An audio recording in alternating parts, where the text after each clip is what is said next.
People come to New York every day for different reasons. Some with a dream in their head, some with a burden on their shoulder. The city has a large Hong Kong population, most of whom immigrated here long ago. Anna Chan is one of them. In 2014, Anna founded NY for HK, an organization dedicated to helping new immigrants from Hong Kong find a new home in New York. We offer like a short-term housing for a few of them, only a very short period of time. And of course the daily supply, the dishes, the cups, the mugs. In 2019, the Chinese government tried to impose an extradition bill in Hong Kong, which will subject every citizen in Hong Kong to the Chinese laws, including the suppression of freedom of speech. A massive street protest, this in northern Hong Kong. Thousands upon thousands turned out to continue a weekend of demonstrations. Splashed on the international media, a series of protests soon broke out on the streets of Hong Kong. However, the government responded with a massive arrest of protesters. Many Hong Kongers had no choice but to flee their home. After 2019, we have quite a few immigrants to New York. Some of them are much younger. A lot of them usually with, even they have college degree or a little bit higher education back in Hong Kong.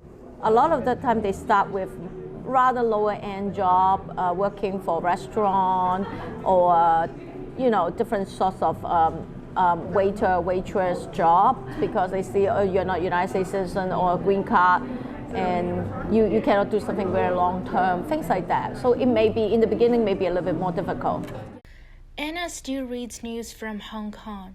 Oftentimes, it's about someone she knows being arrested. It's like many other activists that our heart is heavy.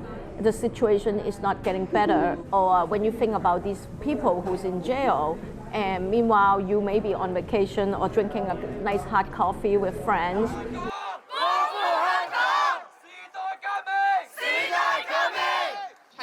Because of her activism here in the United States, Anna was sanctioned by the Chinese government, and she can no longer travel back to her home again. My name is Ankar Uyghur. Ankar Uyghur is another New York resident who can no longer return his home, East Turkestan, or Xinjiang as the Chinese government calls it, which literally means new territory. Once I was 7 years old, we got a visa, we came to America, and we just took asylum, we took refugee here. Ever since then, I haven't been able to go back.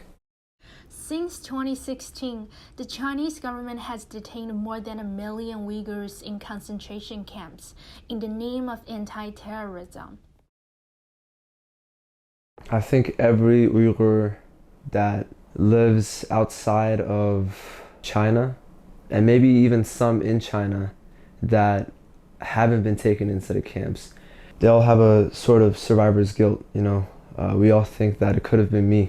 As we all know, due to the Chinese government's extreme, radical, and unethical zero-COVID policies, since August of 2022, millions of people have been locked up in their homes in East Turkestan without sufficient food and medical attention. I need some way of relieving the guilt, so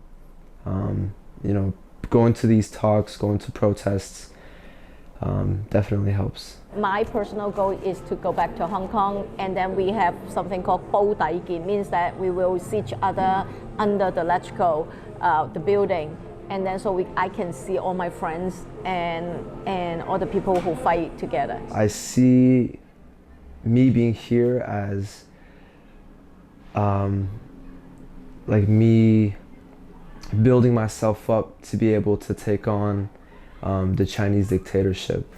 Anna Chan and Ankar Uyghur will never stop looking back.